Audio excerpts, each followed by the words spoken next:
Welcome to the latest edition of the 941 Sports Zone, episode 17. We crowned a bunch of state champions, including one from the 941. Yes. We'll talk about that, college football. Mendoza wins the Heisman. The playoffs start this week, and I'm trying to get excited, John. We'll talk about that. And the NFL just delivers and delivers and delivers. It's pretty unbelievable. Your team did something yesterday that I thought was really weird. We'll get into that as well. Well, they did even something a little weirder. They fired their defensive coordinator today. That was the weird thing, but we'll definitely get into that. You know, trade away your two best defensive players, and then you can't stop anybody. Okay, that's interesting. Right. Anyway, I'm Spitz. He's John. Obviously, he had his MRI, no torn ACL, so he's good. No, it just seemed like everybody was getting him. Like it was like almost like like a rite of passage, like doing the 6-7 thing or something. Here we go. Oh my goodness. New trend. My the new son trend seems to be torn ACLs, that kind of thing. So no torn ACL on for me either. And you almost know when it's torn ACL, Rich. I think off track, but when it's a non-contact injury and they have that looks like they stepped in a hole kind of thing, you just know that something's wrong, especially they grab the front of that knee.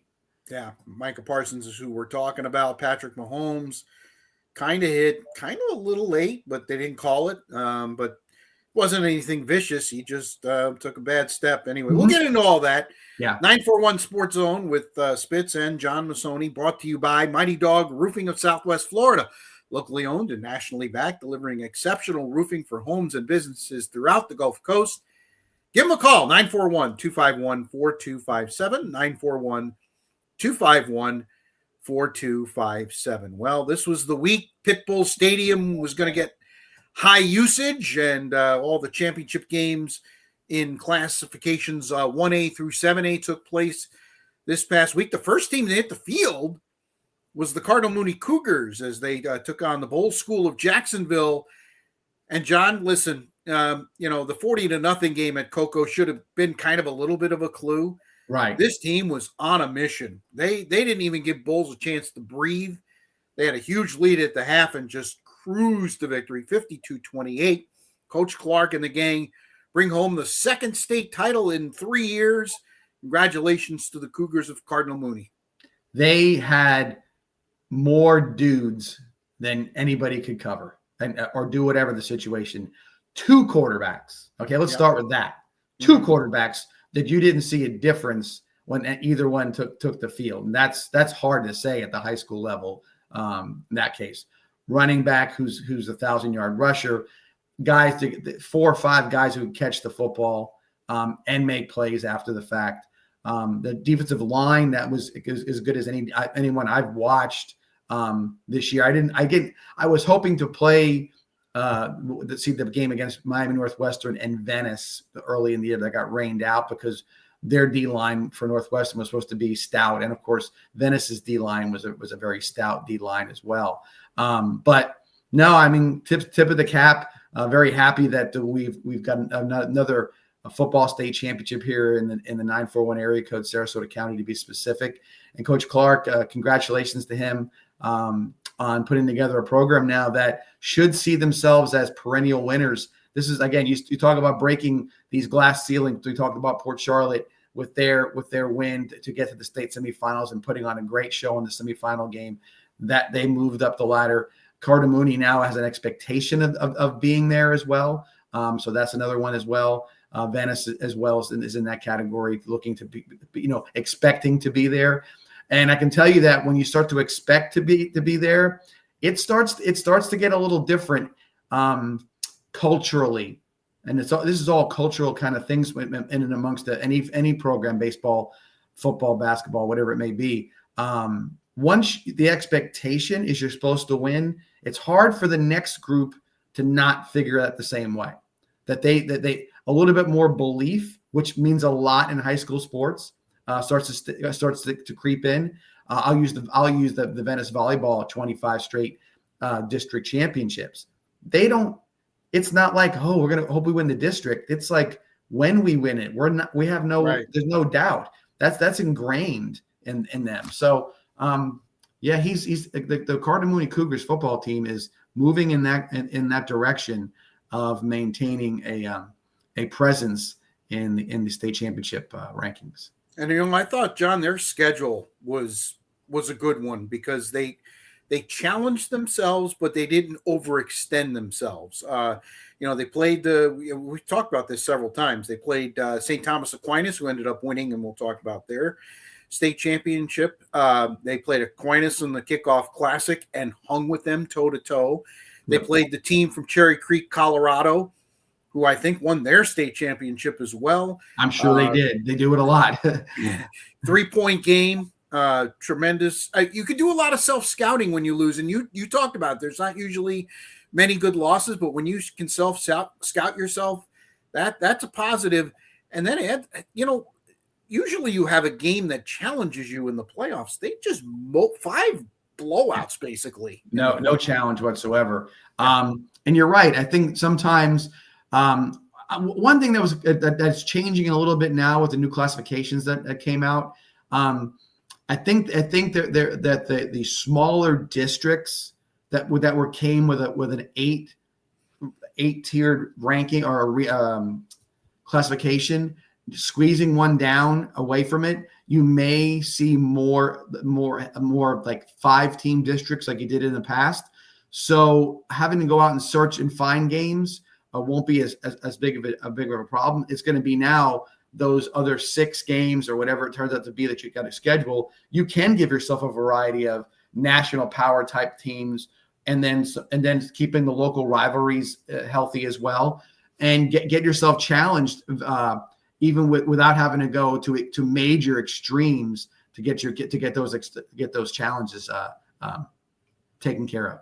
And again, when you're in the 941, you don't have to go very far. I mean, there's plenty of really good teams around here, and they played them all, and they beat them all. And congratulations again to Coach Clark and Cardinal Mooney. Yeah, no matter how big your whatever level you're at, right. If you're 2A or 3A, if you wanted to put your schedule together, obviously it requires 2 to tango with this. But all you need to go, and if you want to challenge stuff, is take on Cardinal Mooney, Booker, Manatee, Venice, Riverview. I can start going through all the different teams and different situations. Palmetto, Parish Community, all playoff teams, and you can put together a pretty healthy schedule right now because there doesn't look like any of them are slowing down in their progress.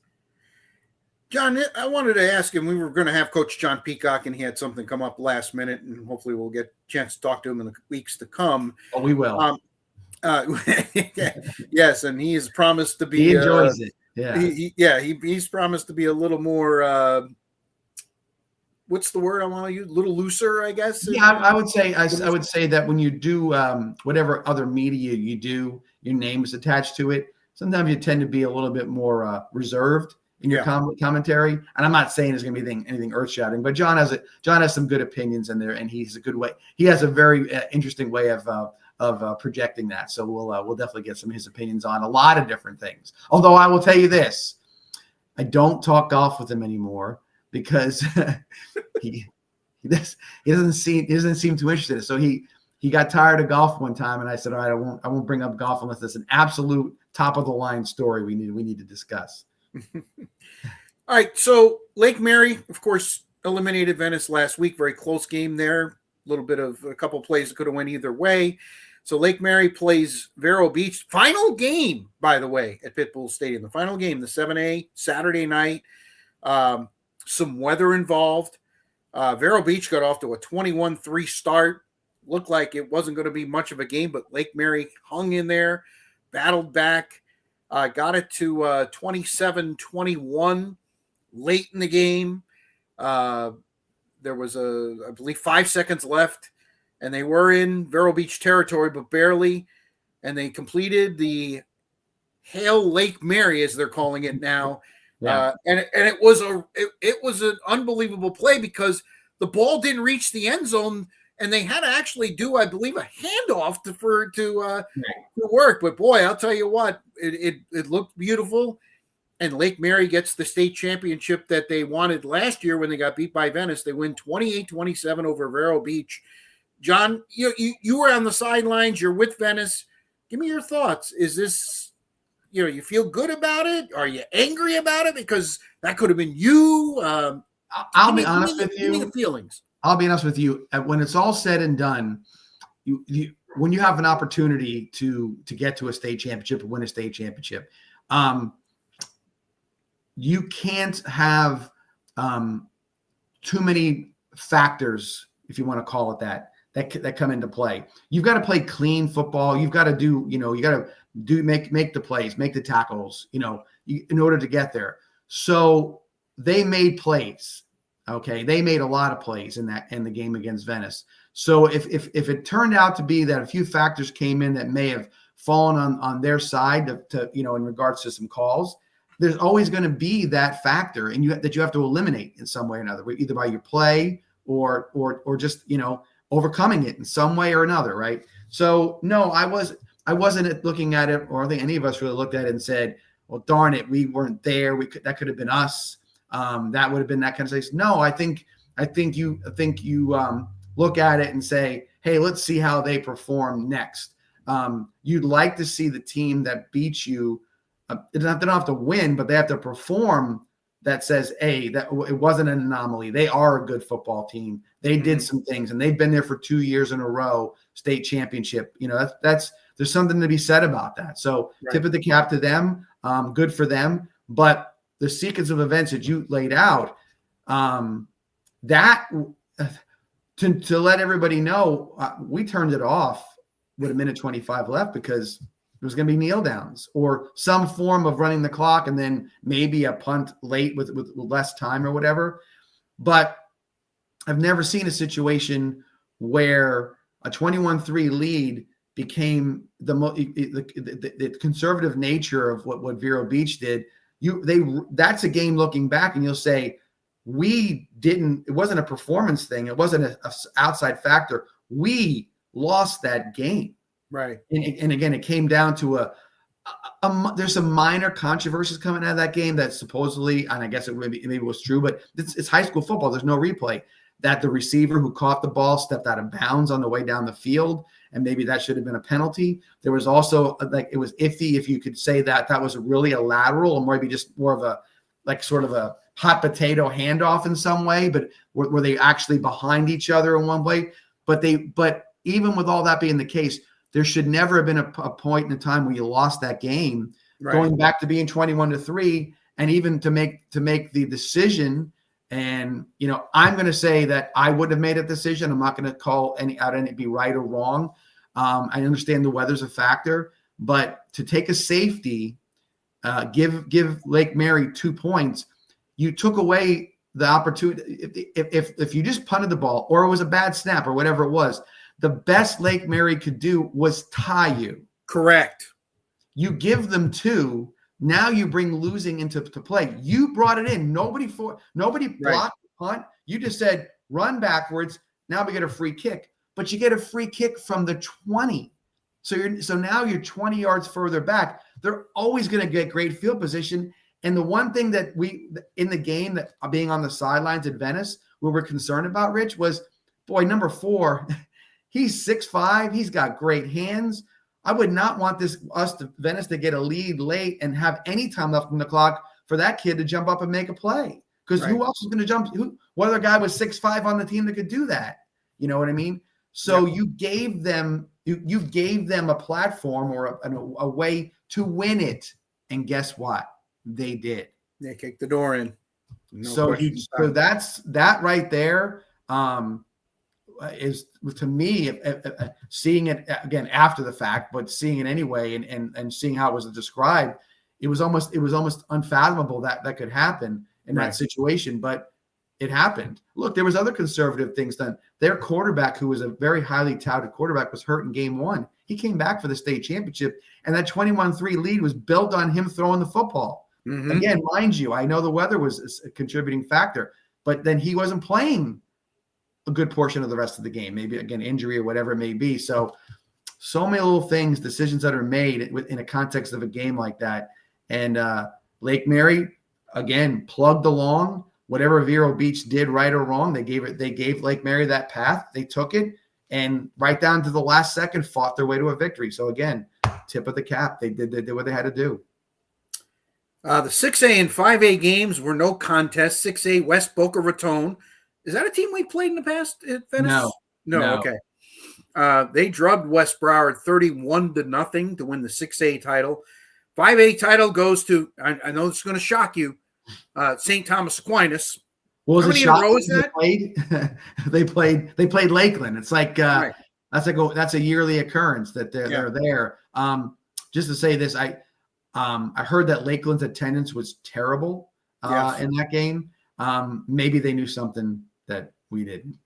You know, maybe sometimes fans are like, either you're spoiled or you don't think it's worth the drive to see what may be a foregone conclusion. I don't know, but it ended up being a foregone conclusion. Yeah.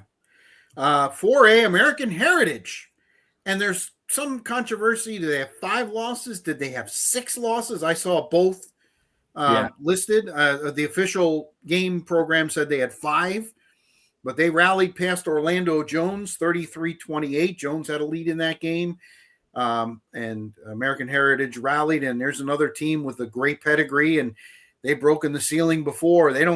It's 0-0 when you get into the playoffs. They actually had a losing record going into the playoffs and ended up coming out with the state championship. They had the number 1 recruit in the country starting the season on their team. He got injured in the kickoff classic for that ESPN put on at St. Thomas Aquinas, and ended up begging out or pulling out of his senior season. And then the quarterback from Miami Northwestern went to American Heritage.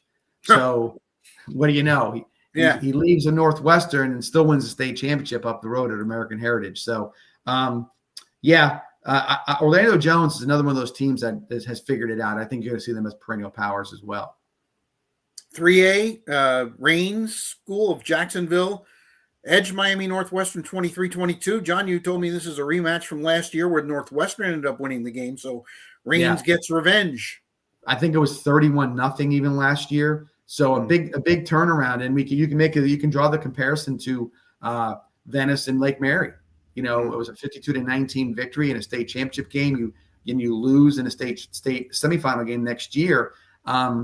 Seeing something once, and then getting there's a bigger improvement on a second game usually, because boy, they look and see what you did well, and they start trying to take pieces of that away. Maybe adjust their schedule, their game plan as well.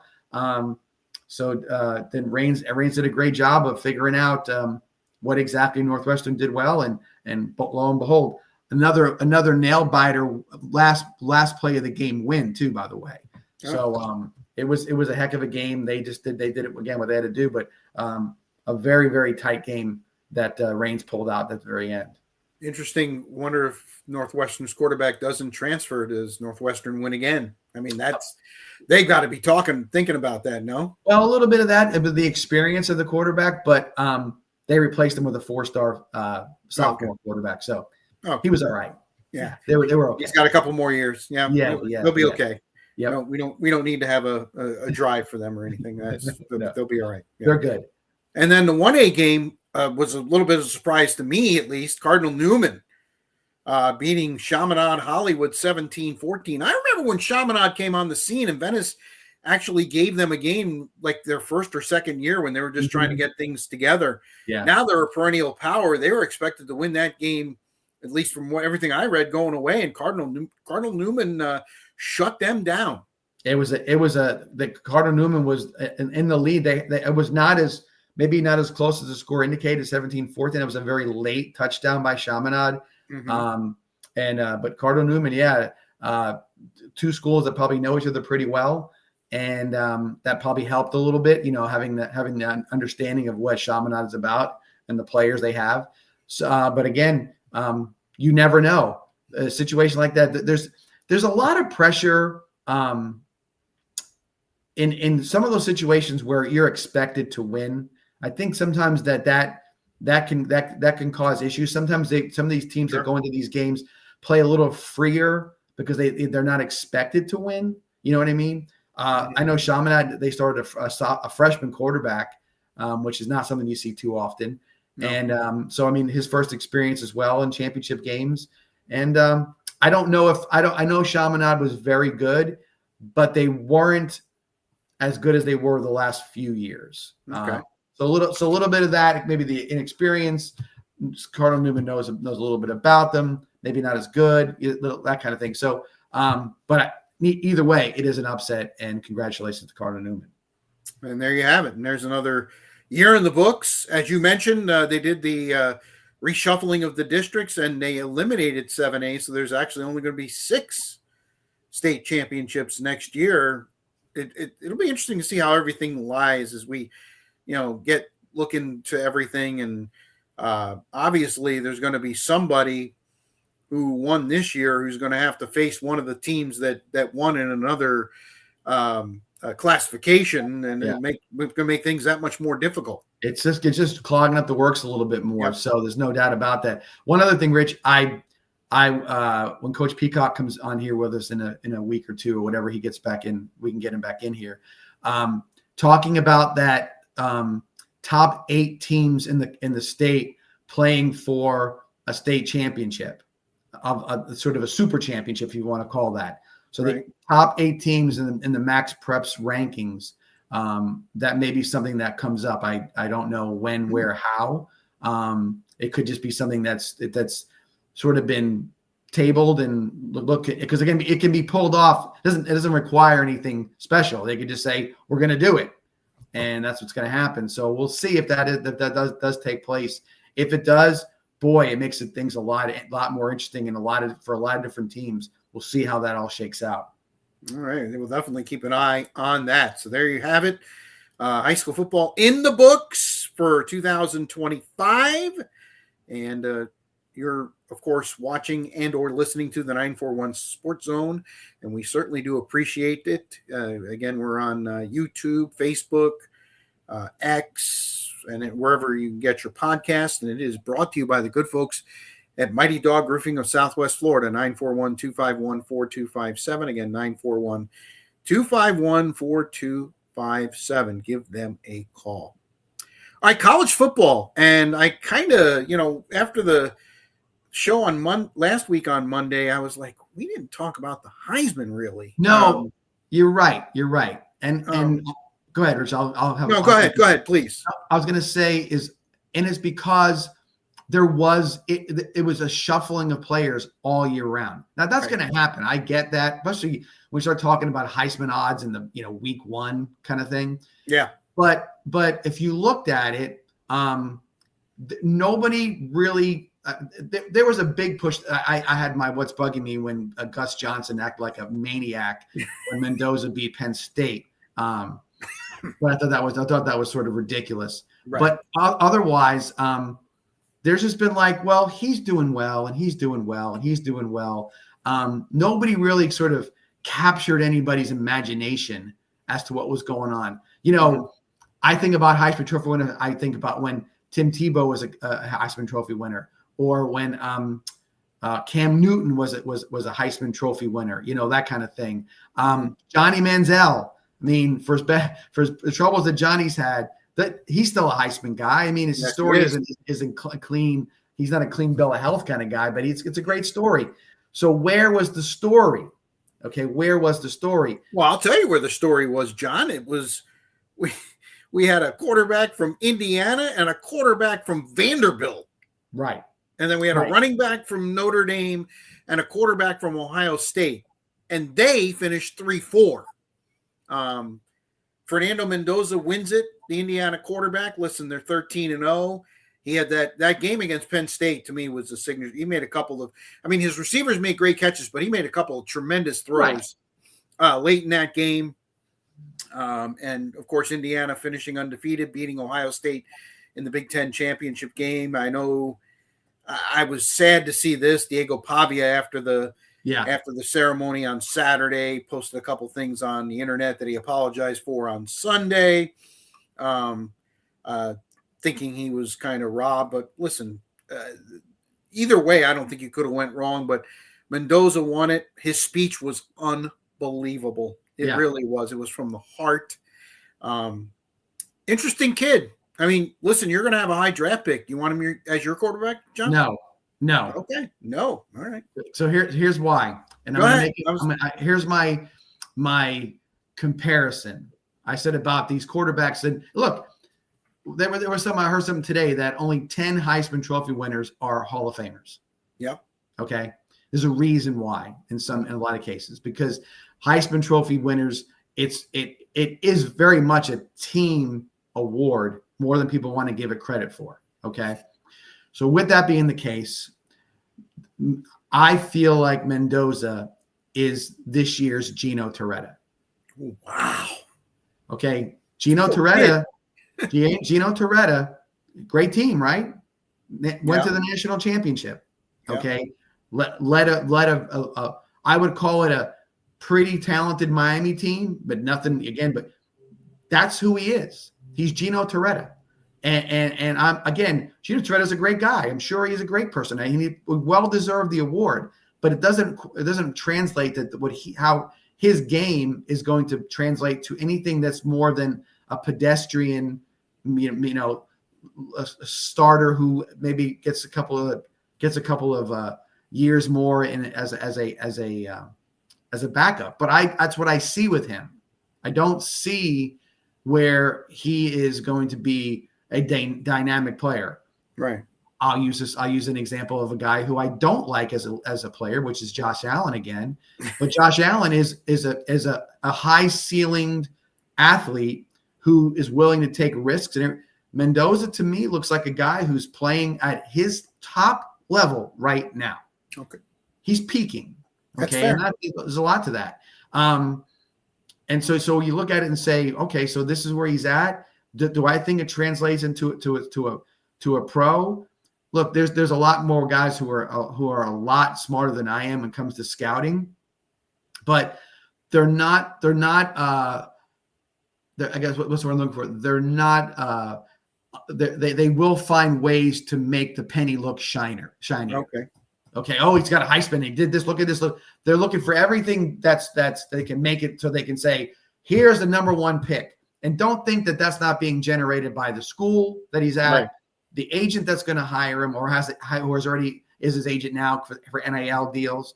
It's a marketing push. How could you not want to take the best quarterback in all of college football? Because the best college football player doesn't always make the best pro football player. Bingo. I just mentioned Tim Tebow and Johnny Manziel. Okay. Mm-hmm. Did they make it in the pros? No. But Tim had a little run with the Broncos, if you want to say whatever that was, a splash kind of situation. A lot of guys can do that. A lot of guys can win games. I just do not see it. Look, I'll tell you the truth. I compared one Heisman Trophy to another. I'll compare Pavia to Baker Mayfield. Except that Pavia is about 5 inches shorter. Right, but flipping off the other team, Baker did, right? All that stuff. He had commercials with him and his wife. He was doing all the different stuff, and he had to reinvent himself. But he's still Baker. Mm-hmm. He's still Baker. He's still doing commercials. Mm-hmm. He's putting the pizza in the oven or whatever he's doing. The baby's baking now, right? It's his new. He's just baking. Uber Eats, right? Yeah. He's still Baker. And it's reasons why Baker loses football games and does certain things, because Baker is Baker. He can't help himself. Right. Pavia the same way. But I look at it and say, no, I think Mendoza deserves it. I would have voted for Pavia myself. I thought he's a dynamic leader. I think it's might have been a tougher road for Vanderbilt, schedule wise. If you want to make comparisons to certain things. And Pavia has done it for 2 years. Mendoza as well, but maybe not as well as Pavia has done it. I know it's not a career award, but nonetheless, I think I get it. But I would not be. I'm not a Mendoza to play quarterback in the NFL. All right. Would you agree of the four? I think Jeremiah Love's got the best shot to be a pretty good pro. I think he's a pretty good running back. I think he is no doubt the only running back to be drafted in the first round. So if you want that guy, go get him. He's got the size. He's got the speed. Yep. But the thing that bothers me in pro football now, like even in college as well, guys only get 15 carries a game max in some cases. They get lost in certain games. These are the type of players, like a guy like him who needs the ball. Yeah. Okay. Who needs the ball. You cannot explain to me one bit how the Baltimore Ravens are not trying to get every last bit out of Derrick Henry. Yeah. I can't understand it. It makes no sense to me. But no, he's definitely the best guy of the group, I believe. Although Sands only a freshman, so you're going to see a lot more of him. At Ohio State. Now, I thought he matured a lot throughout the year. I think he'll get to New York again, depending on how long he stays, because I think he's got limitations physically, to be truthfully honest with you. But sometimes those, you can remake a quarterback that has some physical tools. And I'm going to go back to the guy that you don't like, Josh Allen. I mean, a lot of people thought he had a slow delivery, and his mechanics were all out of whack. Throwing it with his back foot up in the air and everything else, leaning heavily to the left. A lot of those things that are correctable as long as you want to be coached. And then that's what I do give him credit for. I think Monday through Saturday he's coachable. Yeah. I think Sunday he loses his mind, and I think there's something to that. Big win over the Patriots this week. Yeah, we'll talk about that coming up in the NFL. But nonetheless, he's got that gunslinger's mentality, so you have to be careful with that. It's Brett Favre was a great quarterback, won Super Bowl. Yeah. You know what I mean? And so I'm not saying that's the only thing. He's a Hall of Famer, and Josh Allen can be a Hall of Famer too. I just think when they're constantly saying about the winning side of it, I think there's reasons why they don't keep winning. Okay. The college football playoff gets underway this week. A couple of things, and we'll get a little bit into the Army-Navy game, but I don't like the 2-week layoff. And for some teams, it's 3 weeks, because if you're not in the conference championship game, your last game was Thanksgiving weekend. Right. And I think the momentum kind of dies a little bit. And then these matchups are not sexy. I mean, Alabama and Oklahoma is an 8-9 matchup. It should be a close game, but to me, it seems like first team to 20 wins in a game like that. And maybe they don't even get to 20. That's the Friday night game on ABC. I guess we'll start there. The winner gets Indiana. Alabama, of course, did everything short of beating Oklahoma on the scoreboard. They outgained them. I believe they had almost 500 yards to Oklahoma's 203, and yet Oklahoma won the game. A lot of people say Alabama gave it away, but I don't think Alabama's played very, very well even after that. And, they got thumped in the SEC championship game. So they're not exactly coming in on a high. And Oklahoma, the only thing I could say positive is their quarterback gets a chance to heal up a little better, because I just don't think he's been the same even after he's come back. No, but I don't think he was that guy to begin with. I think early in the year he was they didn't know what he was going to bring, and then he got caught a few people off guard with some numbers. And I know he got hurt. Don't be wrong. I think there was a big factor. I just don't think he's as good as everybody had made him out to be. You know what I mean? Like he was the savior. I don't think that was the case. But no, yes, Alabama injuries. They are a beat up football team. They had the cupcake before the Iron Bowl, the SEC championship game, plus whatever happened during the rest of the season. Now you got to face Oklahoma again. This time, it's going to be a tough battle. It's a toss-up game to me. I know Alabama's given 1.5, but I think it's a toss-up game. Sure. Neither way would surprise me, but I don't expect it to be a blowout. If it's a blowout, it's a blowout for Oklahoma, believe it or not. Okay. Because I've watched Alabama's offense. Ty Simpson was a big name for a couple of weeks for the Heisman, right? Right. And everybody started watching his play and watching him do everything, and just became sort of unenamored with him quickly. Mm-hmm. And he is an Alabama quarterback. Gonna get the job done. Very, very, very savvy mentally regarding to the game and everything else. But I think he has physical limitations, and I think Oklahoma's defense. I think Brent Venables' defense is a challenge for him. So I would lean towards Oklahoma for the win. Really? For those factors, yeah, especially at home. I think there's something to be said about at home. New place, new everything, and Alabama it's just tough. And you can't tell me that the Kalen DeBoer going to ... is not somehow in the room. Although, listen, he's quelled those in the last week or so. He's basically said, "Listen, I'm not going anywhere." Yeah, but I always say where there's smoke, there's fire. Right. Why does his name keep coming up when it comes to these things? There's got to be a reason why. Well, you never heard anybody. You never heard Nick Saban's name up for any other job. Well, no, because listen, he's an Alabama LSU guy. The thing why in the world, and we'll get into the Michigan thing. Trust me, we're going to go positive to negative. Yeah, but why in the world would Kalen DeBoer want to walk into that? I mean, that situation has a chance to be just as. I mean, Underwood's talking about transferring now.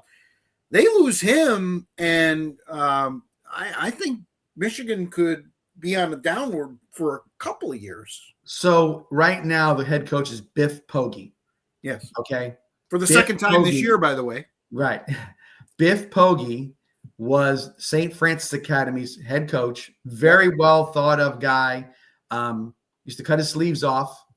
Made his own, T-shirts up. Saw him at Venice High School. He's a wealthy guy, independently wealthy guy, and now he's the interim coach at Michigan. Okay. Mm-hmm. Wow, that's where you're at. You may have no athletic department by the time this investigation's all settled in. So yeah. No, I can't imagine that anybody at this point would be wanting to flock to Michigan to take that job. There's way too many unknowns in the situation. And I don't know what Michigan man's going to swoop down from the heavens to fix it. I don't think there is one, but we'll see what happens with that. But the idea about DeBoer, though, just to kind of wrap that little bit up, is that I can't understand why the name keeps coming up. Okay. They're not for the James Madison job or not for any of those jobs, but for like significant jobs, his name keeps popping Penn State, up. Michigan. Yeah. So I always say, why would he go anywhere? It's Alabama. You don't know if his wife and kids are sitting there going, get us the hell out of this place. We don't want to be here. I don't want to be harassed anymore. I don't want any of that stuff.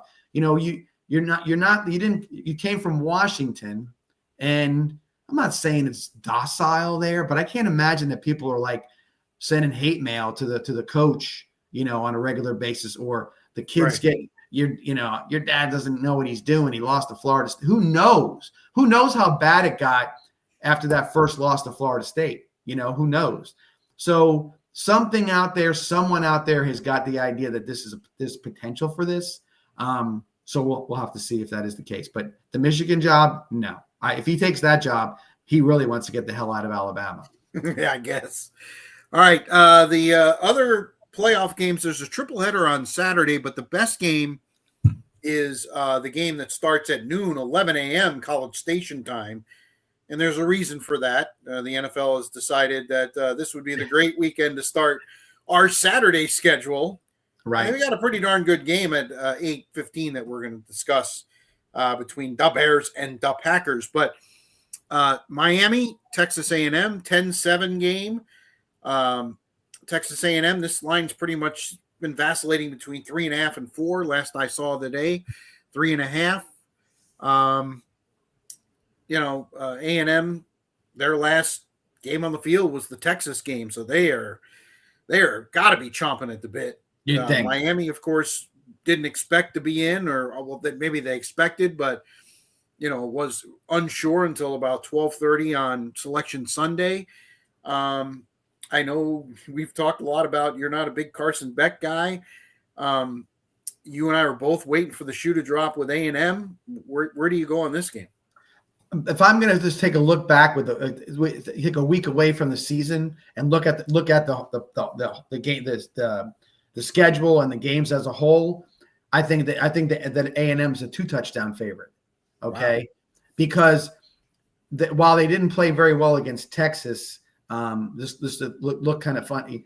I think if you did remember the old CBS pregame show for the NFL, and they'd have the little check marks. They get it at quarterback. They get it at this. They get it at this. Yes. I'm doing that check mark thing.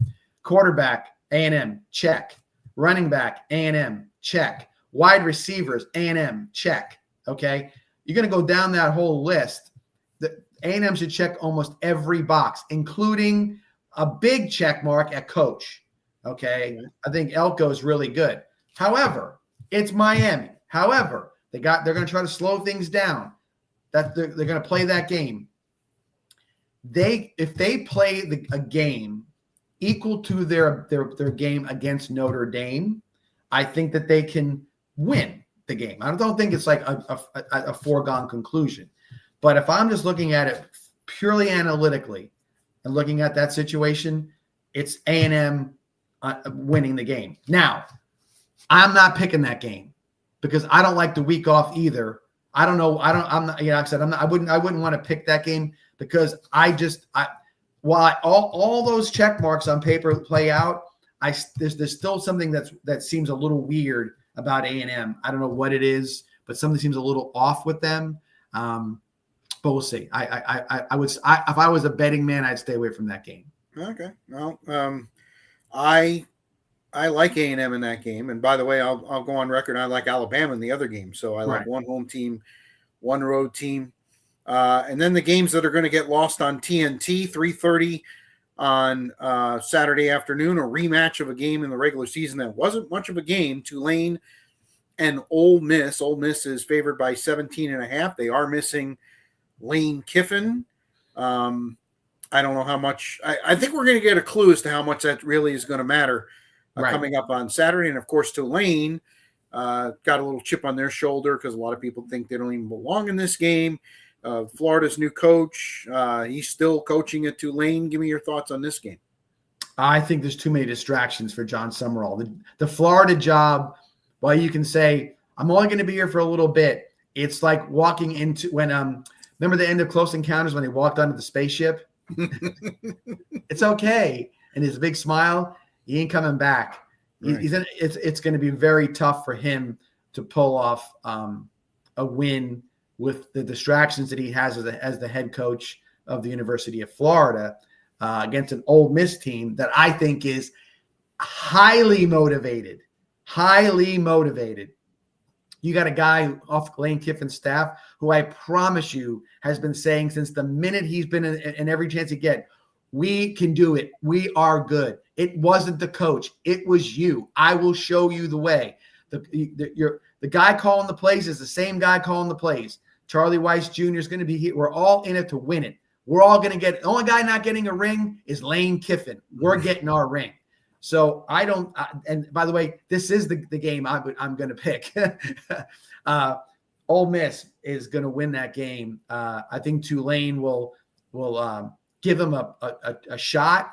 Maybe a little bit of a chance. But man, I think I saw Ole Miss up close and personal. And well, I grant you, I won't downplay Lane Kiffin that much. But I think the motivation is very, very. Look into the camera and say, and see what you're missing. And I think that's the motivation. And then the final game, 7:30 on TNT Saturday night. James Madison gets in because the ACC doesn't have a representative, or at least a conference champion that is worthy. And their assignment is to go to Oregon and beat the Ducks. That line has been going up since it first came out. It's now up to 21.5. I'm thinking it could be as high as 24 by kickoff, and I don't think it's high enough. I think Oregon is just going to absolutely destroy James Madison. Here's what scares me going back to the betting side of things. So most college football games, it's a beauty contest, right? You're trying to move up the rankings. Right. You might stay in, keep Dante Moore in the game for 2 more series. Let him get a little bit of this. In a game like this, if it's 24-0 at halftime, Dante Moore comes out, gets 1 more touchdown, goes 31-0, and he leaves the game. Yes. Okay. So the high number might back door. You're looking at the back door, aren't you, John? I just got a feeling, and James Madison has something to prove. They're not going to stop playing. It's like every direct game you play against a directional school in the first 3 weeks of the season. You go out there, you lay a big number on there. Next thing you know, the second string or third string is in. There's a fumble. There's this. They score twice, and you really don't care because you're up by 30 as it is anyway, and there's not enough time to come back, and everybody's happy at the end, and everybody goes home, gets the party gifts. That's when I look at that game. So that one worries me a little bit because of a backdoor cover on that one. Or then the play to me is Oregon first half. I think the line is 100%. That's a 100%er. Yeah, it's usually half of what the line is, but I noticed that number has been going higher and higher. I think it's somewhere in the neighborhood of 14. I don't think Oregon will have any Oregon's style and Dan Lanning's defense in particular. They're not going to lose to a team that's of a lesser caliber. It's just not going to. They're not risky. They don't have to be perfect. They're going to go out there and it's going to be one of those ones that's going to be a 80-yard bubble screen, an interception for a touchdown, a sack fumble recovery. You know, you're going to see a lot of that stuff, and I think it's going to be dominating, but I don't think James Madison is going to go and say, oh, forget about it. We're going to roll over and die to a 51-0 score or something like that. So we'll see. We'll see how it goes. But you're right. TNT's like, we got a game.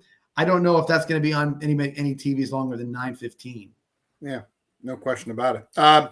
One bowl game involving a local team, USF and Old Dominion at the Cure Bowl in Orlando. And get used to this. USF's quarterback has decided to become an assistant coach for the game. Looking to his future. Right. We're talking to Byron Brown. So that line went from 6.5 to 3.5. New coach. I mean, Alex Golish is gone. He's already to Auburn. Brian Hartline's here, but he's still got, Ohio State duties at Ohio State. So it just kind of throws the things up in the air. USF should kill them, but they're not going to. They're not going to. Old Dominion, what did they have decent record? Were they 8-3 or something like that? They weren't. Yeah. So I don't know. I mean, USF. While I've been very happy, I'm touting their hire of Brian Hartline. This is an anomaly game. It's in the middle of like what's going on. So you can see people getting lost in the shuffle. You can see maybe not a motivated football team. So I wouldn't be surprised if USF lost. I would not be surprised. Wow. Okay. And of course, it's at that very popular time, Wednesday at 5 p.m. Yes. I might get home just in time to watch kickoff. Yeah, exactly. No doubt. Yeah. The one other thing we got to talk about, we kind of brushed on it a little earlier, but what happened at Michigan?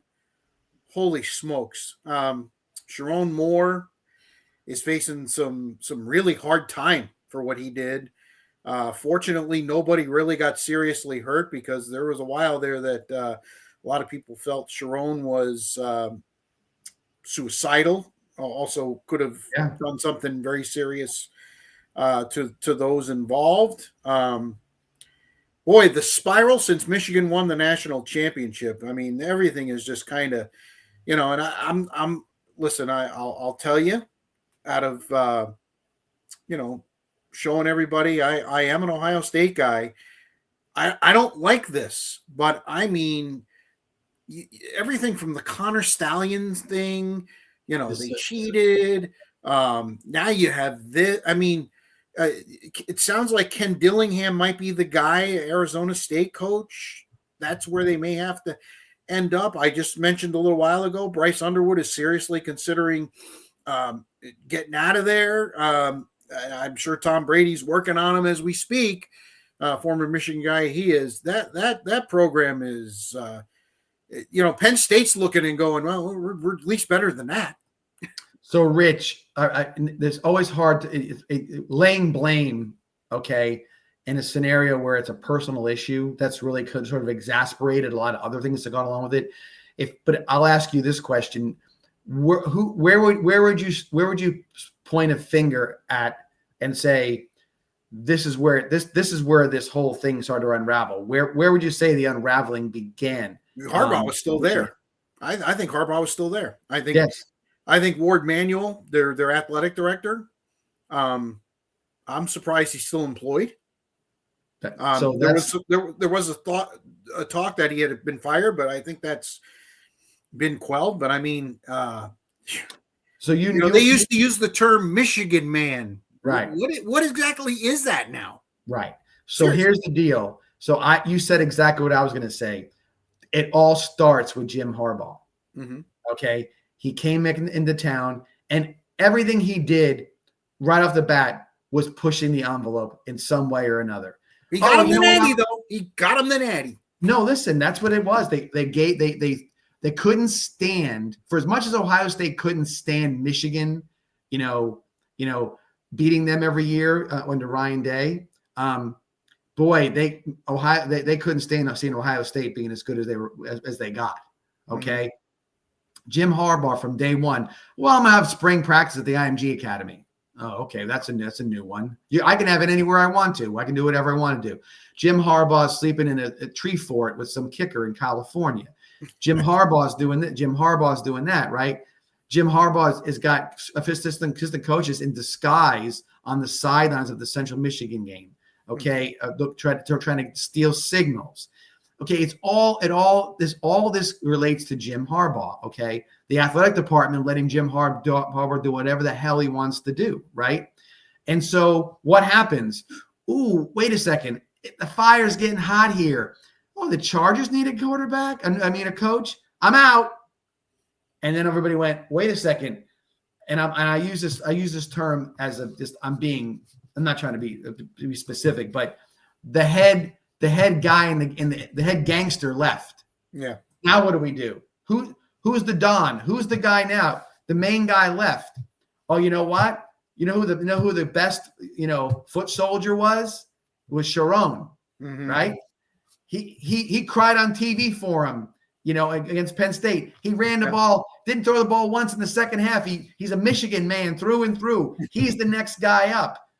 Is he? Because it didn't look like as much on the field, and now it definitely looks like it's really in bad shape. And you can't tell me that situation wasn't known of and tried to be covered up by the athletic department. Thing. Yep. You don't give somebody $99,000 a year from $58,000 a year because they overperformed. That doesn't happen. Okay. No. That was done as either keep a quiet situation, or who knows what it was. But mm-hmm. but it is definitely so. Harbaugh came in. I talk about culture all the time, right? Here's the culture.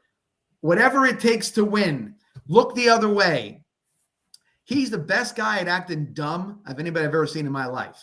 Yeah. I don't know what you're talking about. He acts like he doesn't know what's going on. He knows exactly what's going on. Right.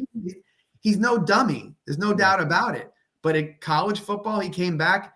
He likes pro football because all that he can get away with all that shit That's what's different about it. Mm-hmm. So, yeah. So look no further than Jim Harbaugh to say why Michigan is where they're at. You're right. Got him a natty. I know about getting a natty from a guy who can do the same thing. He got heartburn and he left. Okay. And so off we go. And listen, I've heard the story. He made himself sick. I get all that. And he was sick, but nonetheless left behind tatters. Mm-hmm. He left behind a lot of stuff that who knew how to get that back on track. It happens. And if you go that route, if that's the route you're going to take, you pay the price now for sure. Absolutely. So Michigan and everything, just the whole timeline, the fact that this was known, and see, here's where the investigation is going to be. And here's, I can't see as much as Ward Manuel has been there forever and is a Michigan guy. The fact that they covered this up until after signing day. I mean, it's just everything about this just smells. It stinks. It's totally 100% stinks. By the way, just a little side note. This is what LSU does every 4 years. Oh, really? Well, look at the coaches they have. That's true. Look at the stand-up characters they've hired the last 3 times. Okay, you had Lane Kiffin, you've had Brian Kelly and Ed Ogeron. Okay, do any of these guys come across as the pinnacle of what you're supposed to be as a college? No. Yeah. There you go. That's a win at all cost mentality, right? Just get the next Correct. guy who's willing to break the rules with us. Just get next guys willing to do whatever it takes. They're good at covering up. They've fired ADs. They've paid off. They've been involved with the biggest payoffs of any coaches ever, in this situation. I mean, it's just that's, and again, I like LSU. I'm not an anti LSU guy. I actually like root for them in most cases. I like the fan base, everything else, but they're doing it that way, and that's where they don't pretend to be anything but what they are, and that's what they're doing. I think that's the difference here, because Michigan has pretended that they were up here. Yeah. Oh yeah, absolutely. They invented football, right? Isn't that the case? That they invented football? Yeah. Exactly. Leather helmets. Yep. Gerald Ford. Anyway, exactly. 941 Sports Zone, presented by Mighty Dog Roofing of Southwest Florida, locally owned and nationally backed, delivering exceptional roofing for homes and businesses throughout the Gulf Coast. 941-251-4257, 941-251-4257. One more thing, Rich, on the Michigan thing real quick. Okay. You said about how that is. When does the press conference happen? When some president or some board of trustee comes out and has he's decked out in all Michigan stuff and saying how about the integrity of the Michigan, when it comes out, I want to, because it's going to happen. That's their ace up the sleeve. Let's go back to how wonderful we are and how Michigan we are and everything else. I don't think it's going to fly in this case. There's way too many layers to it where it can't fly. The only way that they're going to get out of this is if everybody is swept out the door. They got to start over everywhere. Yeah. I'm not sure that they're ready to do that. No, they would have done it already if they were ready to do it. It's easy. Yeah. You're fired. We're a mess. We're sorry. We apologize to this young woman. Everything's great. You haven't heard anything. No. Oh, it's the police. Crickets. Whatever. Crickets. Right, because they're trying to figure out how to paint, slap lipstick on a pig. Yeah. And they can't do it. A Michigan pig. Yes. There you go. Go blue. Go blue. All right. National Football League delivers like none other. I mean, start on the Thursday night game. Bucks desperately need a win. They're up 14 in the fourth quarter. They let Kirk Cousins do what Kirk Cousins does against them. Baker throws a pick. They can't run the clock out. Atlanta, 19 penalties. Let me phrase that properly. 19 accepted penalties. I think there was 24 overall. 19 accepted penalties. And somehow the Bucks find a way to lose that game. Todd Bowles loses his mind, blames everybody but himself. Todd Bowles. And this, quite frankly, I thought this should have been the reaction after the Rams game. But the Rams game, they looked unprepared to play, and that would be directly on the head coach. This team at least looked somewhat ready to play. They had Evans back. They had Jalen McMillan back, which I think is going to be a bigger piece as we go down the road. I think he's all that in a bag of chips. I really do. But I mean, they had injuries. They were missing linemen again, although Tristan Wirfs was back. Just a absolute disaster. And yesterday, Carolina says, "Hold my beer." They're up 17-7 on the Saints, right? Who they already lost to earlier in the year. By the way, the score was 17-7, and they let the quarterback, who's slow, but I believe it's Shuck is the way you say Tyler Shuck. Yeah, throw for 270 yards. They scored 10 unanswered points in the fourth quarter. I guess I didn't look into this game long enough, John, because this stat is about as damning as there is when it comes to Carolina Panthers football. They have now lost 12 consecutive games as a road favorite. Right. Not covered, lost.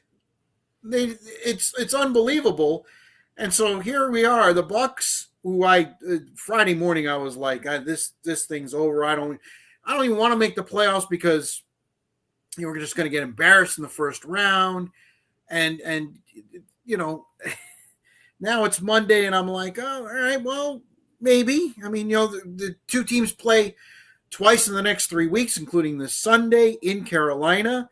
Voila, the Bucks are actually favored on the road, but the folks in Vegas have some sense of humor or something. I don't know, but nonetheless, could be first one. It's probably going to be first 1 to 9, wouldn't you think? So I'll tell you this: at the beginning of the year, and that looking at the team, the Buccaneers are way better than the Panthers. Oh yes, Bryce Young has played better. Yes. He's not great, but he's played better. They don't have guys other than the Dowdell, or what is the running back? Dowdell, yep. He's overperformed after being a backup in Dallas, but he's a good player, decent defense, newer coach, if you want to call it that. Mm-hmm. He's been there for what, 2 or 3 years now? 2 years, former Bucks OC. Yeah. So you got to think that the Bucks are better than the Panthers. Okay, I'm not surprised that the Panthers lost to the Saints. I won't be surprised if the Panthers lose all their last 3 games. Nothing would surprise me. Okay, from them based on their team. The real issue here is Tampa Bay. Okay, mm-hmm. Tampa Bay shouldn't even have to be looking in their rearview mirror at the Panthers. They should be well ahead. They have let this happen to them, where now it comes down to these games. It shouldn't have been at this situation, okay? And I'll go right back to what I said before. Todd, okay? Mm-hmm. Todd moves like a tortoise when it comes to making a change or figuring out game changes, personnel changes, his aggravation. Why wasn't he mad after the Rad game? I don't know why. Who knows? He couldn't get up to be. So now when he gets upset, it looks contrived. Yeah. It doesn't look genuine. Now you're mad.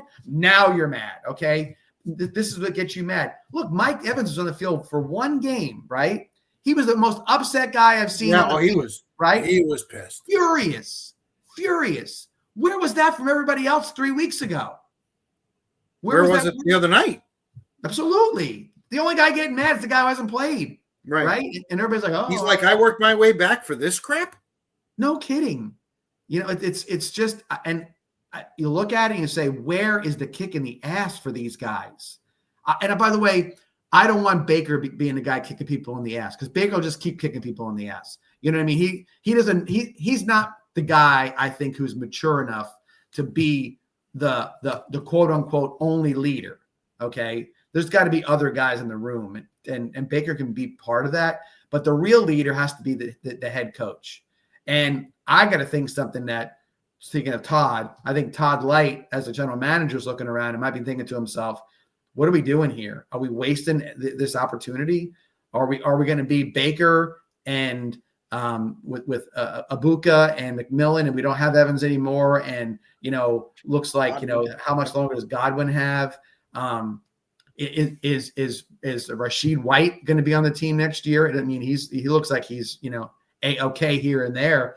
But the idea is that somebody's got to make a move and get this team to be motivated. And it's not going to be Todd Bowles. He will not. It's not going to happen. I just don't see it. Again, because there's some people, you have a presence. You know what I'm saying? Bill Parcells had a presence on the sideline. Yes, it was did. New Jersey in your face, calling out LT. He didn't matter if he didn't get. I'm the boss. This is what it is. There's something to that. Okay. Mm-hmm. I do not see it with Todd Bowles. Todd Bowles probably gets off the bus 18th. He's just a guy. He's just a guy sitting in the middle row somewhere. That's what the difference is. I don't know if you can change that personality. It doesn't make him a bad human being. It just doesn't make him a championship coach, right, from my opinion. He could be. He's got some pieces. But this year, it looks like it looked about 6 years ago with the Jets, or 8 years ago, however how long it's been. I watched this game. I watched this play out, where it was like, how do this defensive genius would allow the team to drive all the way down to the 8-yard line, then he blitzes on the 8-yard line. What are you doing? Where was the blitz on the 50? Yeah. 2-point conversion, same thing. Yeah. It's always after the fact. It's always late in the game. He's like slowing the uptake. I don't know what it is, but I don't get it. I just don't get it. The best team in Florida, without question, is the Jacksonville Jaguars. They moved to 10-4. They torched your Jets yesterday, 48-20. Trevor Lawrence had a game that no other quarterback in the history of the league has had. And I'm shocked. 5 touchdown passes, over 300 yards passing, touchdown running, and over 50 yards rushing. Cost your defensive coordinator the job, which makes absolutely no sense to me. I saw that today, and I'm like, okay, so you're going to trade away the 2 best players on defense, and then you're expecting them to stop somebody like Jackson. I just, I know the Jets are making strides. I know Aaron Glenn is changing the culture, but that move there just makes me shake my head, John. That's a New York Jets move, not an Aaron Glenn move. Right. Okay. That is, you need to save Johnson. Maybe. The question probably was posed. Here's what probably happened. We're not keeping Steve Wilkes after the season's over. So do you want to fire him now so you can save some face and limp in at 3-14? Or do you want to stick around with him and have people get more and more mad because you're making bad decisions with your coaches? What are we going to do here? Okay. So, here's another thing I don't understand. One thing and all the things I read is that was disturbing to me was that Aaron Glenn's the head coach, but we're running Steve Wilkes' defense. Why the hell can't you run your defense, the one that was successful in Detroit? Why would you run her in Steve? Now, did Steve Wilkes have a good year somewhere else? Sure, I'm sure he did. And you're giving your coaches a chance to win, okay? Mm-hmm. But it would be like Steve Spurrier going to coach the Washington Redskins after the Gators and saying, I'm going to let somebody else run the offense. I'm not going to run the offense. That's how you got here. Well, that's why you're here. Now, Aaron Glenn, learned under Dan Campbell. And Campbell was all about, up until this year, he took over the offense midway through the season, but he let his coordinators coordinate, and he was just basically the CEO. So a little bit of a learning curve. It's Aaron Glenn's first year, and maybe this is him saying, all right, I'm going to start putting my stamp on things. Was Aaron Glenn a DC before he went to Dan Campbell? I don't think so. Okay, so there's the difference. Steve Wilkes, you remember that little restaurant I owned for a while, Rich? You were there, right? I was there. Yeah, a couple times. I was warned, be careful hiring people who have a lot of experience because they're going to try to change your restaurant into the one that they liked working before the most. Gotcha. Okay, so Aaron Glenn owns the restaurant now, okay? The cook can't change the recipe that got you here to be successful. You got to get a young guy that you think highly of. He's going to grow with you. He's not going to move. He's not going to take a job in a year or whatever it may be. And you work the defense with him and trust the offensive side of the ball to do what they can do. There's something to it. I think that's what he needs to do. And maybe that'll be because then at that point, you're not going to get fired because somebody else, is not thinking the way you think or is not successful. You know what I'm saying? So, yeah. The game of the day yesterday, at least to me, was the Broncos rallying past the Packers 34-26. And, of course, Green Bay got terrible news today. Micah Parsons, it's official, tore his ACL. He's done for the year. And, these ACLs that happen in December and January, there's no guarantee that they're going to start the season next year. Exactly. That's what I thought. Now, nowadays, though, it seems like if you're a healthy young man and you've done all the right things, that is a 9-month recovery. So that puts you where, so it takes you out of OTAs, it puts you as a player, but is it going to lead to a great year? Does it take you 6 games to be good? That's the kind of thing you say that more than likely, while it's 9 months maybe to get back on the field, it's probably 12 months to get back up to speed. Right, which puts him in the middle of next year. Now the Broncos have now won 11 in a row, and they're the 1 seed in the AFC. They were by tiebreaker, but they now have a full game lead over New England, who looked like gangbusters in the first half. 285 total yards, 24 points, 24-7 over the Bills. And Buffalo just in the second half completely flipped the script. I know he's not your guy, but I thought Josh Allen played extremely well in the second half. A couple of darts for touchdown passes and a touchdown run. And Buffalo basically saved their season. They are the division champs 5 years running, and they didn't want T-shirts and hats handed out in front of them, and they made it happen in the second half. I was surprised watching most of that game yesterday that the way Mike Vrabel coached in the second half. I thought that they didn't get any flow going. They played like they had a lead and they were going to try to protect it. That at least it felt that way a little bit, and I can understand that as well. I think they got conservative. I agree. I didn't like it. I didn't like any part of it.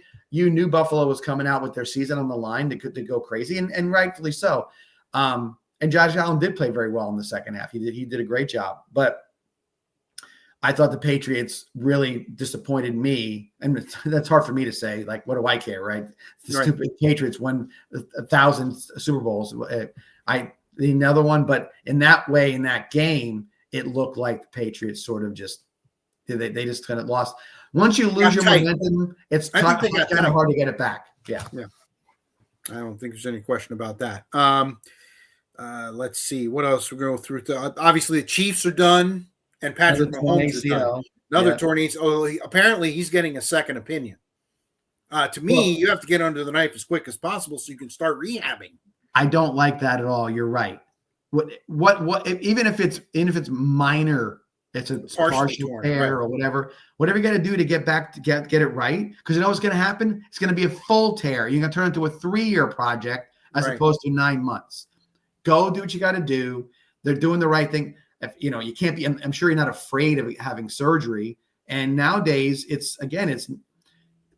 I would be more concerned if it said Achilles, a foot fracture, microfracture, the Les Frank. Yeah, I'm with you. PCL, something like that. That always worries me more than torn ACL. Torn ACLs are like sprained ankles. They're just like that's I'm being coy. I mean, I'm trying to be, whatever, but it's fixable. Go fix it. Right. And you've got a finite amount of time before the season starts. Now, in Parsons and Mahomes' case here, the calendar is their friend because the NFL is actually going to start a week later because Labor Day is as late as it can be. Right. So they get an extra week or so, which don't laugh, but that could be a difference. Absolutely. Down the stretch. So yeah, no doubt.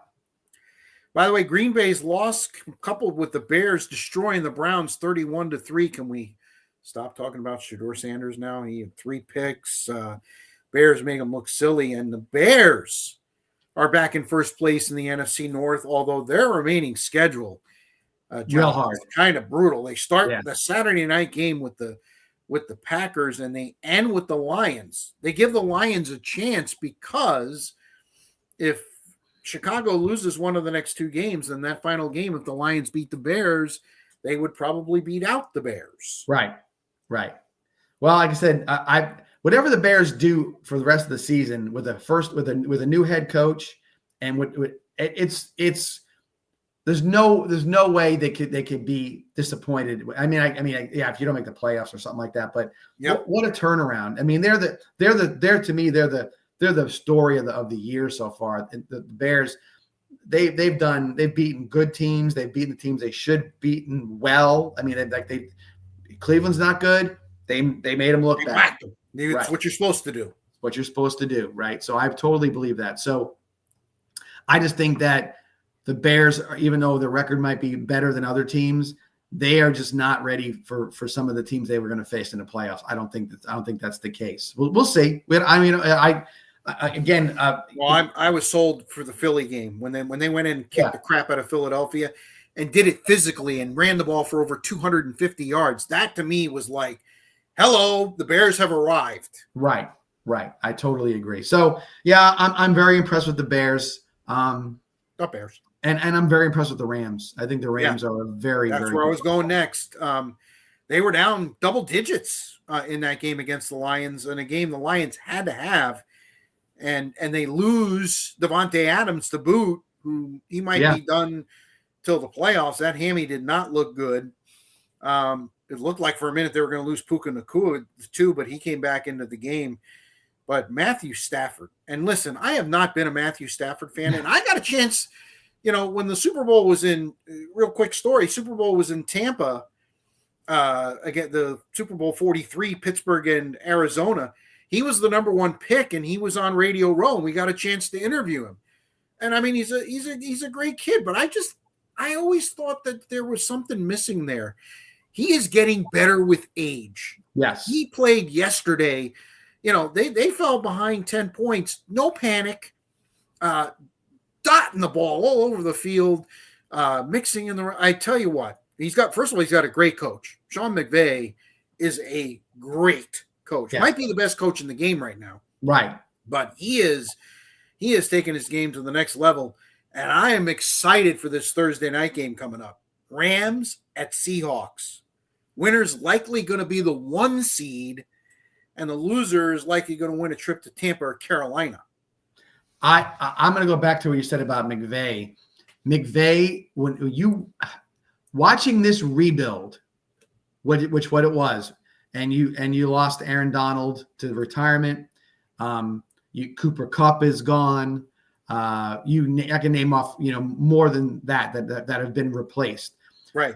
It's one of the best in the current framework of how the NFL does drafting and everything else they do. It's the best rebuild I've ever seen. And they gave away and let me stop you. They gave away all their picks after the Super Bowl. They had 4 picks the next year, right. And they hit on 2 of them, including Nacua, in the 5th round. I mean, hello. Right. He's got something, and I'm telling you, it's nothing. If I'm looking at it and seeing the players that he's getting, okay, he's getting productive football players. Yeah. Okay. He drafts high in the right positions.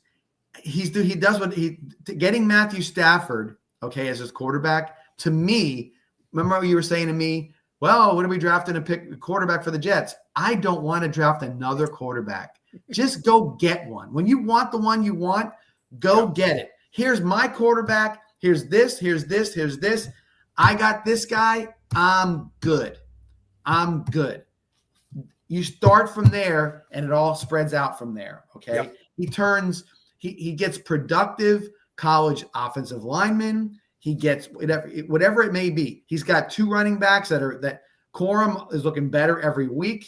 I thought he was great at Michigan. I thought he was great at high school. I saw him in high school. I thought he was great. Verse on the defensive line, the other Florida State kid on the defensive line, all productive guys of 12-0 football teams.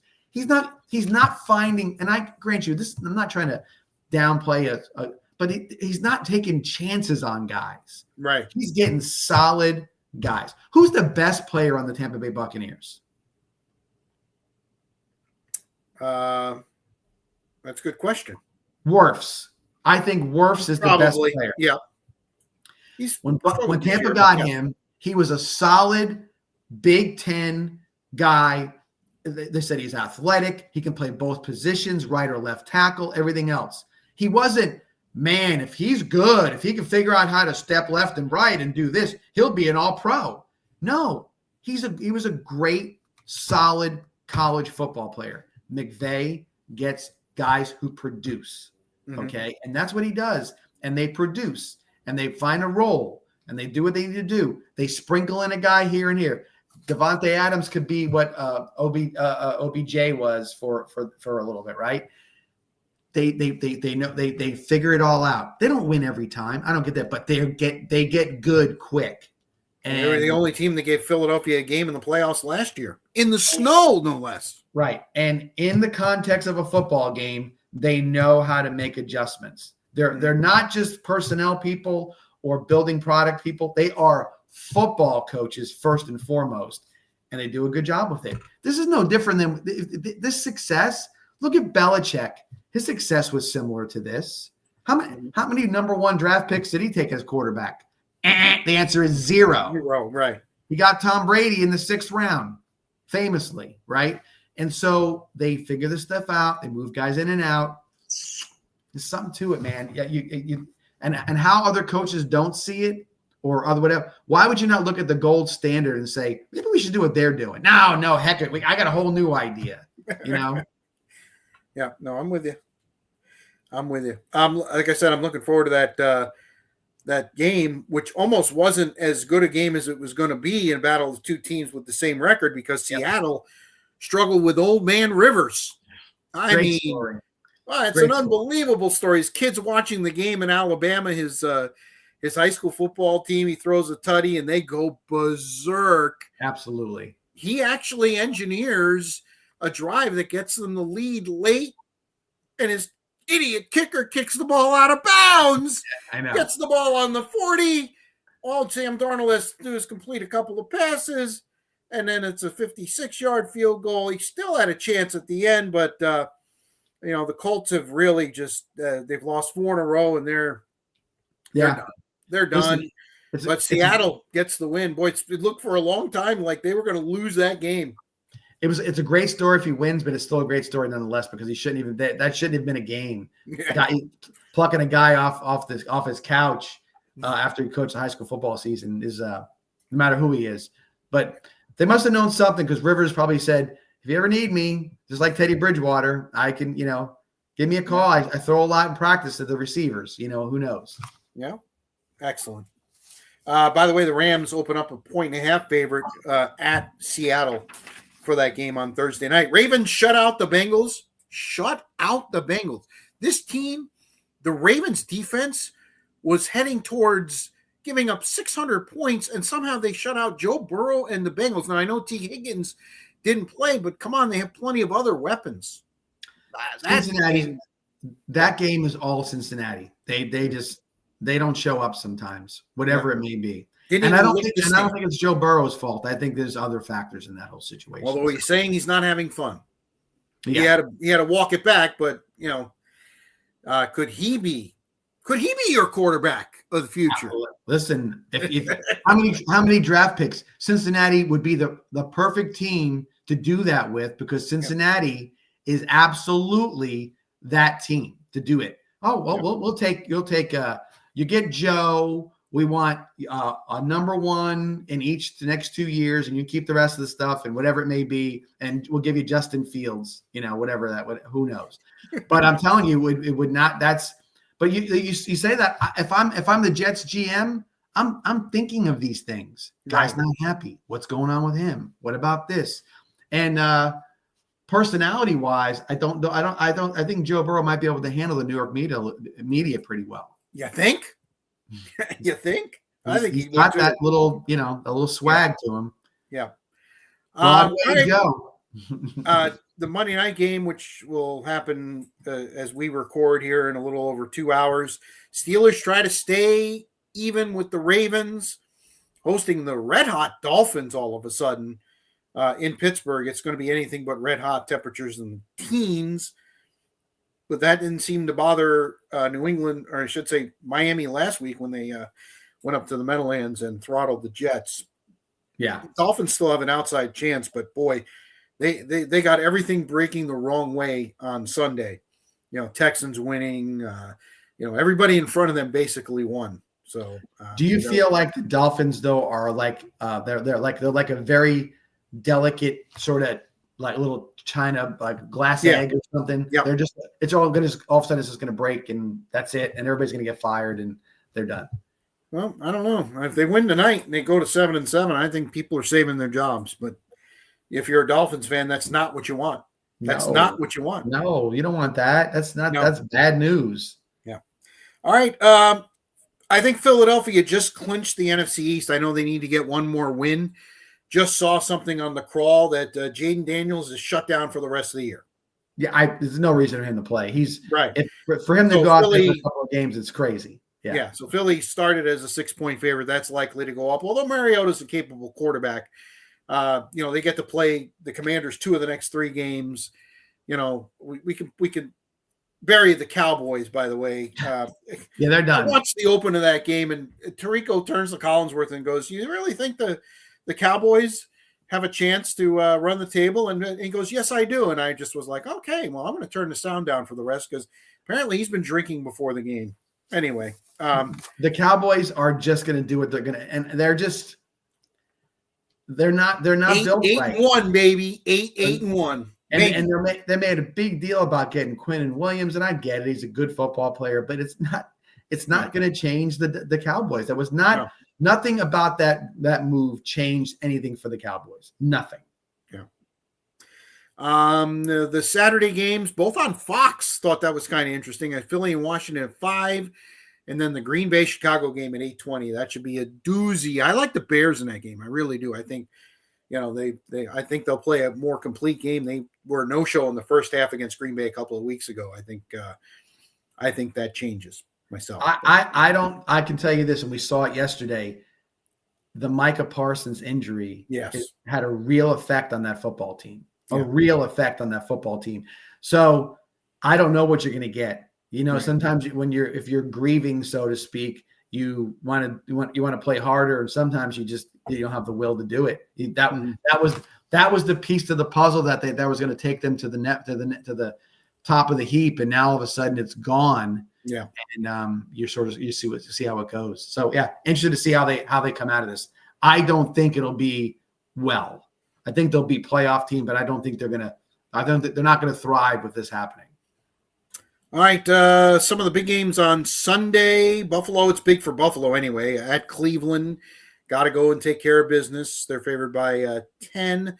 Chargers at Dallas. Despite Dallas being eliminated, the Cowboys are still a 1.5 favorite. I already put money down on that game all over the Chargers. Jacksonville and Denver is a very interesting game.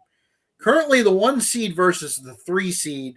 There's a history there. Remember Jacksonville when they made their first playoff run, they went to Denver and beat the Broncos. Yeah. It's only a 3-point spread. I think that's very interesting. Pittsburgh at Detroit, the Lions have to win out to have any chance to make the playoffs. I mean, when we started the year, did you think it was, the Chiefs are going to be out? It's very possible the Ravens are out and the Lions are out. I mean, there's a real possibility that all 3 of those happen. The only one that there was a very chic pick to not make the playoffs was the Lions. They thought there was going to be a definite drop off with the losing of the two assistant coaches. Mm-hmm. And so I think that there was some form of that, but no, the Ravens are surprising. I thought they'd be a much better team in a weak division, by the way. And that for sure. And who was the third team you just said? I drew a blank again. Detroit, Kansas City, of course. Kansas City. Yeah. Yeah, but Kansas City looked off from the beginning of the year a little bit. I think I used this analogy before, but the Lightning won 2 Stanley Cups back to back, right? The third one they made it a certain way and then they didn't win. Right, well, they went to the final. It's the Chiefs. This is where the Chiefs are. It just takes a toll. You're playing a whole season more's worth of games in 4 years, and it's a lot on your body. I'm not surprised it's injuries.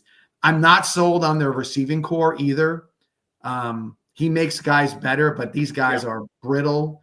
They don't look tough. They need a running back that can count on. There's just a little bit of stuff. This is a great time to do some tweaking, and we'll have to see if that happens. Christmas Day, can't wait. Denver at Kansas City. Yeah. Matter of fact, well, most of the Christmas Day games have kind of gone by the wayside with injuries and things that have happened. Sunday night game. Flexed in New England at Baltimore. I think it's a very good matchup. The Ravens are actually a 2.5-point favorite in that game. And the Monday night game next week is San Francisco at Indy. Locks of the week, John. Both us struggled. I had the Panthers, not realizing that they can't win as a road favorite ever. Right. And you had the Patriots against the Bills, and you looked great for a long time. And then, look, I'm like, that was a genius move on my part until I got Josh Allen. Yeah. So I'm now 7-5. You're 6-6. I kind of referenced it earlier, John. I'm going to take Oregon. I could go Oregon first half, but people would be like, that's just cherry picking. So I'll lay the 21.5 and take the Ducks against James Madison. I have a funny feeling in front of about 17 fans, at least on TV, with the Green Bay Chicago game up against it. By the time that game kicks 50 minutes after the other game, I think it'll be over. TNT is gonna go right to AEW wrestling as fast. Yeah, there you go. They're gonna preempt the second half. I'm going lock of the week. I'm going Ole Miss, given 17.5. Yeah, so we're both on the. I just like I like the fact that Ole Miss is got something. They got something stuck in their craw. They're healthy. I think the play calling will be just the same as it was with Lane Kiffin. I think the defense is going to be, fired up that their guy's the new head coach, and I don't think they're going to take any mercy on a Tulane team. That's not they're going to go for it. So I am taking Ole Miss minus 17.5. All right, final segment of the show. What's bugging me? And do you want to start or do you want me to start? Oh, you go first this time. Well, you want me to go first. All right. What's bugging me is I kind of referenced it earlier. What is taking Michigan so long to clean house? Mm-hmm. I mean, that program is a cesspool, and I'm being kind right now. And it's kind of taken away from the Michigan basketball team, which is currently number 2 in the country. Oh, by the way, coached by Dusty May, who used to coach FAU. They had a home run with that hire, right? And with a lot of other hires, but they just need a ground rule double right now. Ken Dillingham seems to be the guy at Arizona State. He's kind of slow playing it, but they just gotta take a broom and just Ward Manuel's got to go. They just need to clean house and start all over again. And the fact that they're not is alarming. If I was a Michigan fan, I'd be pretty pissed right about now. Yes, you got your big shiny natty in 23. Hey, how long is that going to actually last? How long is before the luster completely comes off and the program when a program is like this, it eventually is going to get to the other good teams in the program, at least in my opinion. Culturally, you can't allow certain things to happen in one place and not the other place. Right. Okay. Now, it doesn't mean that you go ask permission to go break a rule as the baseball coach or the basketball coach. But what you do go is say, well, if he can do it, why can I do it? So when they come, I'll do it and not ask permission. Then when they say something, I'll just say, don't talk to me about it. What's going on over in that office over there? So that's what happens. And it's supposed to permeate the whole place. It's poison after a while. So I think you're 100% true. They've got to do something quickly. It's going to hurt for a while. It's going to hurt for a good while. You're going to see if I think Underwood will definitely leave a quarterback. And I think that they're going to see way more than that. I think there's no reason to stay especially this, because don't Ray me, right? Like we didn't even mention it today, but DJ Lagway for the Gators out the door, right? Oh, okay. He's gone. I missed that. He's a portal guy. Yeah. Oh, well, I might work. My what's bugging me is going to be a few things. So let's finish yours real quick. But yes, he'll go because there's going to be money offered. He'll go someplace else and he'll be happy. Okay. No, that's it. I'm done. I don't need to say anything else. So the floor is yours, Mr. Masoni. This is kind of a personal little thing. One of my good buddies and I, we talk about stuff all the time. What bugs us, and we see it all the time. And this has nothing to do with sports whatsoever. So just go along with me, because I saw something interesting today. Is the well-dressed, well-fed homeless people at Target who are begging for money. Okay. And I'm not saying that I'm not laughing at anybody who has a bad situation. I get it. But it's hard for me to want to pull over, and help out somebody who, in today's case, when I say this, I promise you, there's no exaggeration whatsoever. A 400-pound homeless man, okay, drinking a Panera Bread $7 iced tea with a sign saying, "Can you help me?" Mm-hmm. I don't know what to think at that point. I don't know whether to roll my window down and be mad, which is very sort of pompous to think that way, or to think that somehow or another that this actually works in some way, that this industry that has become, they can stick anybody out there and they're going to get him a certain amount of money, and the guy who picks him up and takes him back home again gets the cut on it. And it's to be that brazen about it and to say things is incredible to me. So that's just my own little It's the holidays. They're all out and about. So it just kind of got my juices flowing a little bit. I would roll down the window and say, can you help yourself? Right. There's something to that. How did you get here? Right. I mean, how did you get here? I have a million questions, but I don't know how far, what it would do or it would take me unless they would just tell me to, give me the Bronx cheer or one of those things, and I'd be out the door. But just, it's amazing that it thrives, that actually works. There's people doing it. They wouldn't be doing it if they weren't being successful at it. It wasn't correct. Getting there. I agree with that. Wholeheartedly. No doubt. What's bugging me is a little bit, it's as far as sports is concerned, has a lot to do with some of the things that we look at, like the Heisman Trophy. This is where I was headed with it. The Heisman Trophy has become an afterthought. It's not much. It's not must-watch TV. Mm-hmm. It's becoming it's the sample size, if you want to call it that, shows that these guys are more than likely not going to be successful, the winners at least, at the next level. Mm-hmm. And we anoint them as these great players, and I don't know if they really are. I think that they are. I think it's a team award, like I said earlier.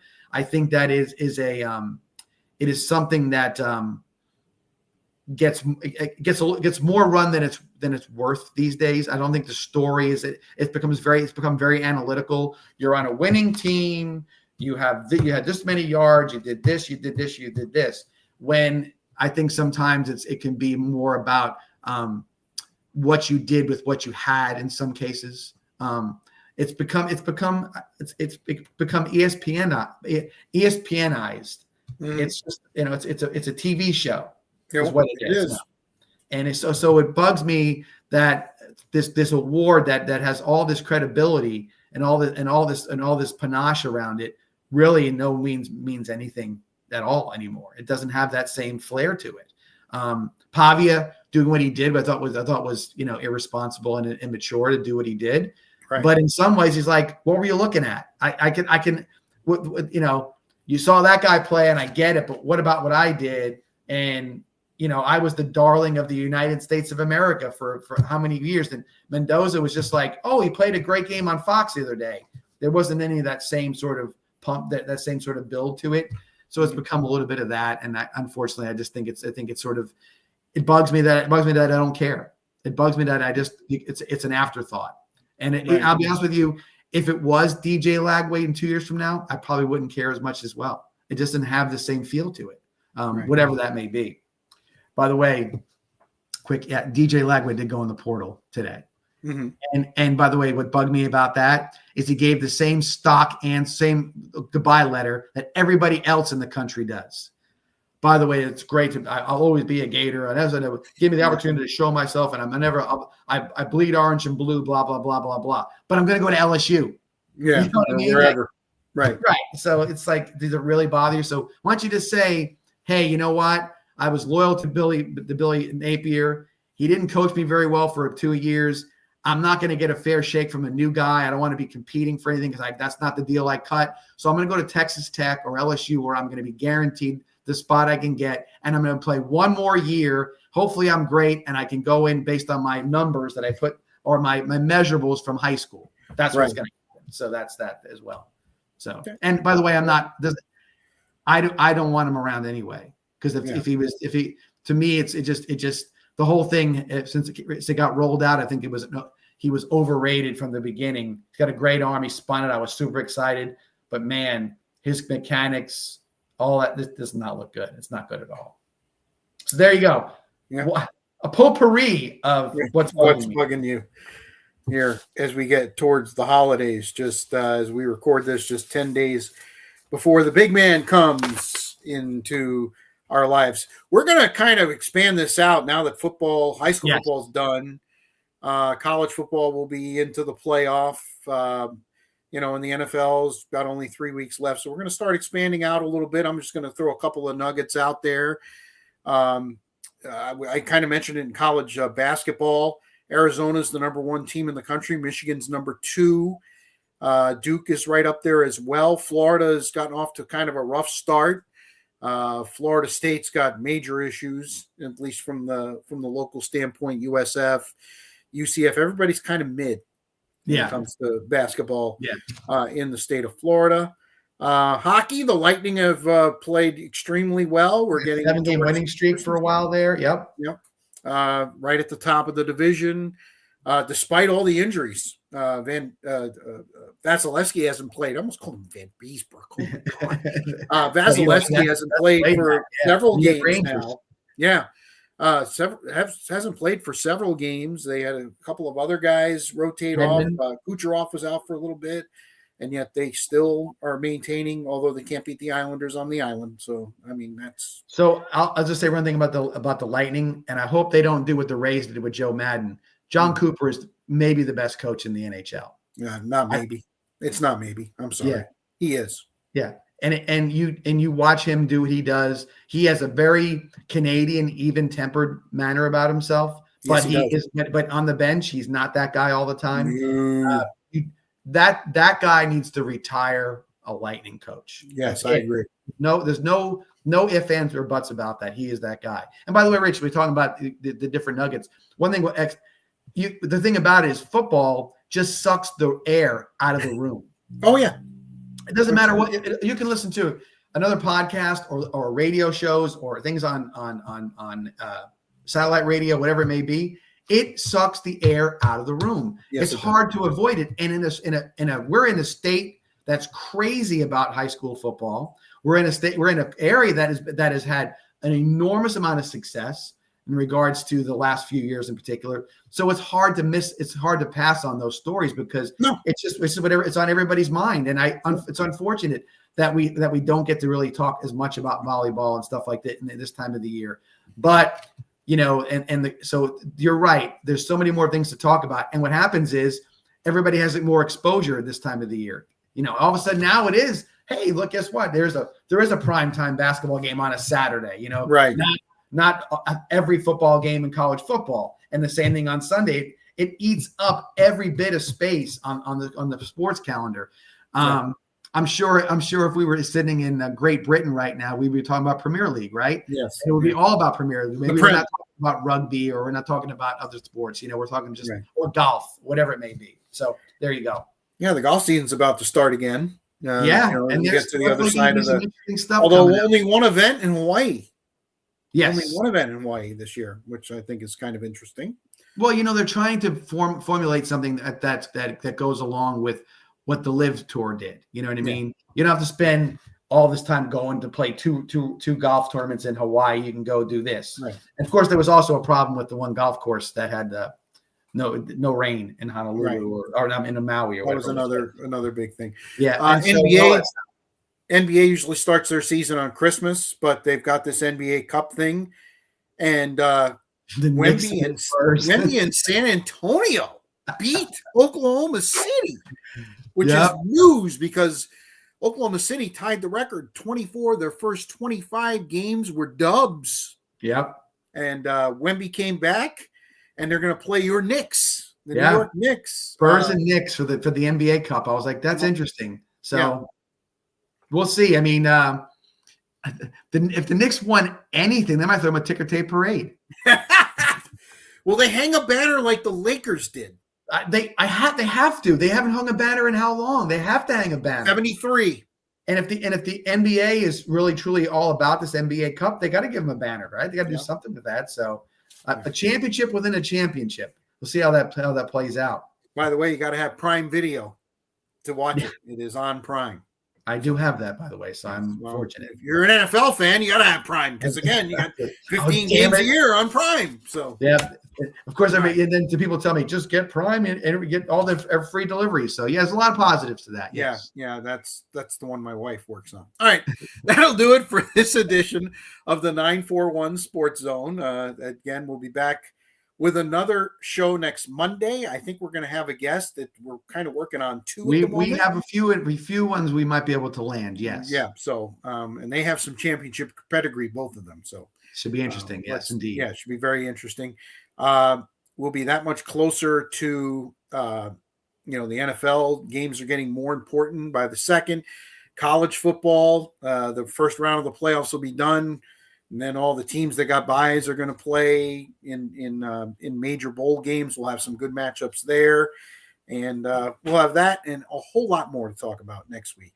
No doubt. The 941 Sports Zone. Again, Facebook, artist formerly known as Twitter, now X, YouTube, anywhere you get your podcast, we're going to be there. So for John, so glad your ACL's not torn, Masoni. I'm Spitz. Till next week. See So ya. long, everybody.